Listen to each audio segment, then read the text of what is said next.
அண்ணா வணக்கண்ணா. அப்பா வணக்கம். என்ன விஷயம் சொல்லு. இல்லைண்ணா ஒரு சந்தேகம். ஏதாவது இப்போ பேப்பரில் டிவிலாம் பார்த்தாக்கா எடுத்தோடனே இந்த ஒரு வாரங்களில் தொடர்ச்சியாக கொலைகள் 3 கொலை நடந்திருக்குது. ஆமாம், பேப்பரை பார்த்தா அப்படி தான் இருக்குது. ஒரு டாக்டருக்கு கத்தி குத்து கிண்டியில், தஞ்சாவூரில் ஒரு டீச்சரை கழுத்தறுத்துட்டாங்க, ஓசூரில் ஒரு வக்கீலை வெட்டிட்டாங்க. இப்படி நடந்துகிட்டு இருக்குது. ஆமாம், கேள்விப்பட்டேன், பேசினேன். இப்போ இது என்ன, இதை பற்றி என்ன நினைக்கிறேன்? இல்லைண்ணா இப்படியே போயிருந்தால் நம்மளாம் எப்படி சமூகத்தில் வாழ முடியும்? அப்போ இதுமாரி தகவல் சேவைகள் ஒரு கடுமை தண்டனை வேணும்ல, ஒரு தூக்கு தண்டனை மாதிரி அப்போ தான் நாடு இருந்தோம் இந்த தப்புலாம் செய்யாமல். ஆமாம், தப்பு செஞ்சவங்கள தண்டிக்கணும்பா. ஆனால் தூக்கு தண்டனை கொடுத்துட்டா இந்த தப்பு நடக்காதா? இப்போ ஒரு பன்னி இருக்குது, சேத்துல பிறந்துட்டு நேராக பஸ் ஸ்டாண்டில் கூட்டமாக நிற்கிற இடத்துல ஒரு சிலுப்பு எல்லார் மேலேயும் சேரடிக்குது. இல்லைன்னா ஒரு கடைக்குள்ளே போகுது, ஷாப்பிங் மாலுக்குள்ளே, அதுக்குள்ளே போயிட்டு பன்னி சேர்த்த சிலுப்புது. இப்போ அதனால் பன்னியை சுட்டு கொண்டுலாமா, இல்லை பன்னியை பிடிச்சி கூண்டில் போட்டால் திரும்ப அடுத்த பன்னி வராதா?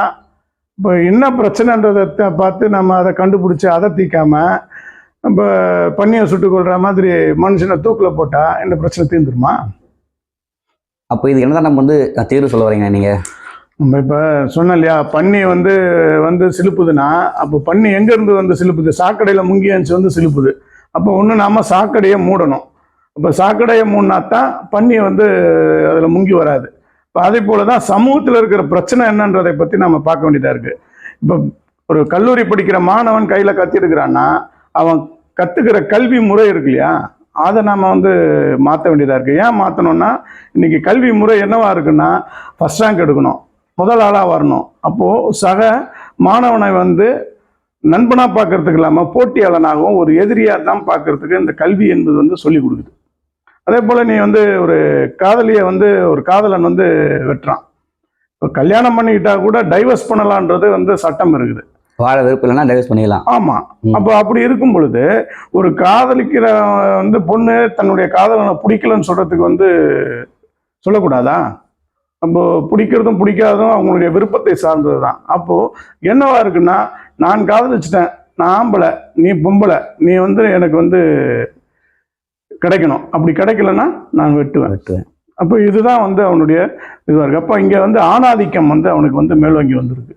அப்போ சமூகத்தில் இருக்கக்கூடிய பார்ப்பனிய கண்ணோட்டம், ஆணுன்னா அனைத்தையும் அடையணும், அத்தனையும் ஆசைப்பட்டானா அடையணும், இப்படி வருது.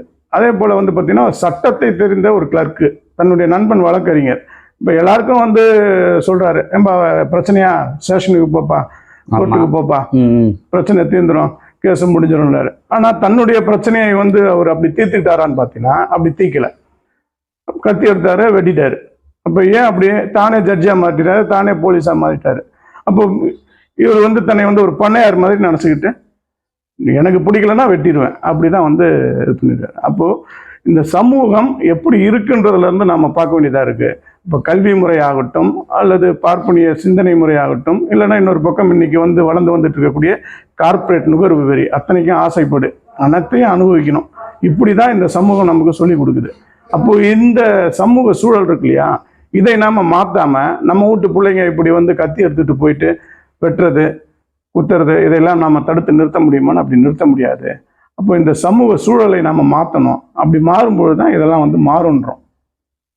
சமூக சூழல் எப்படின்னா மாறும், எப்படி மாற்றணும்னு சொல்ல வரீங்க நீங்கள்?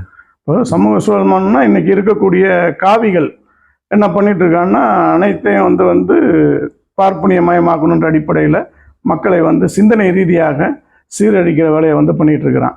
இன்னொரு பக்கம் கொள்ளைகளை இது பண்ணிட்டு இருக்கிறான், சிறுபான்மை மக்கள் மீதான இதெல்லாம் பண்ணுறான்.